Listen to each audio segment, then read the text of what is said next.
أيها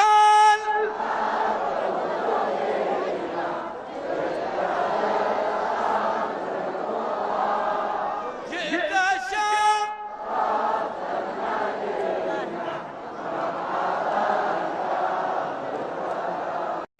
السلام عليكم ورحمة الله وبركاته. soo dhawaada channelka Romani Media. Magaciiguna waa Abbas Mustafa. Waxaan maanta muqalkena kusoo qaadan doonaa Macron oo ah madaxweynaha Faransa iyo waxyaabaha uu sameeyay isbuucan. Intaan muqalka u gudagelinna like saar videogan. Wuxuu naga saacidi karaa YouTube-ka inuu dad badan gaarsiiyo. Faransiiska waxaa ka dhacay maalin dhaweed dhacdo udub ah. wiilar baa gooracay macallin Faransiis ahaa kadib markii macallinku sawir gacmeed ka sameeyay nabigeena Maxamed naxariisi nabadgelyo korkiisa ahaatee oo uu soo bandhigay ardaydiisa. Kadib wiilkii yaraa ayaa gooracay macallinkii markii loo tilmaamay.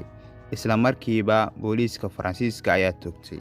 Madaxweynaha Faransiiska dhacdadaas uu macallinka sawiray ardaydiisa ugu soo bandhigay wuxuu ku tilmaamay xorriyad oraansho. asigoo difaacay habdhaqanka macallinka oo ardayda ka yar 13 sano jiro oo sawir gacmeed iyo erey diimeed ah oo ugu soo bandhigay. Faransiiska waxaa ka bilaabmay kacdoon ay wadaan dad Faransiis ah oo darbiyada ku soo dhijiyeen sawir gacmeed laga sameeyay nabigeena Maxamed naxariisi nabadgelyo korkiisa ahaatee iyo in la beegsado dadka muslimiinta qaybtooda. waliba waxaa la dilay gabar yar oo ardayeed ahayd. madaxweynaha Faransiisku wuxuu ku tilmaamay dhacdada sawirada isla xorriyad ka jirta Faransiiska oo qof walba uu diintooda ku weerar karo.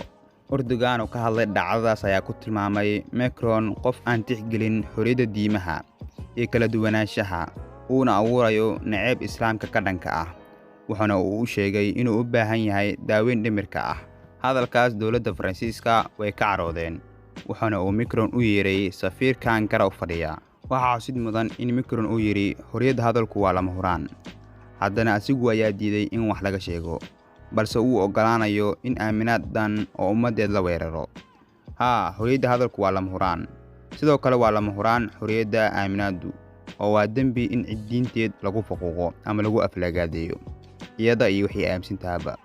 waayo nacayb baa ka dhalanayo iyo kala fogaansho. taas waa sida uu u dhigay iskwalarka maayarka qaba. macallinkaasi wuu ku qaldanaa inuu ardayda yaryar oo la wadaago afkaarta naceebka ah iyaguna waxba kama ogeen. wiilka yaraana gafweyn iyo xagjirnimo ayay ku ahayd inuu gowraco macallinka.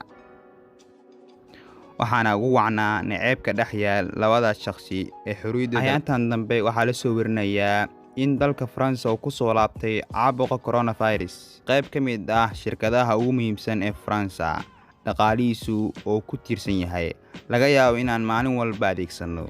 raaliha u noqon qof aflagaadeeyay nabigeena naxariisi nabadgelyo korkiisa ahaatee inaad dhaqaalihiis door ku yeelatid uguna heeli nabigeena waxaad awoodid maanta.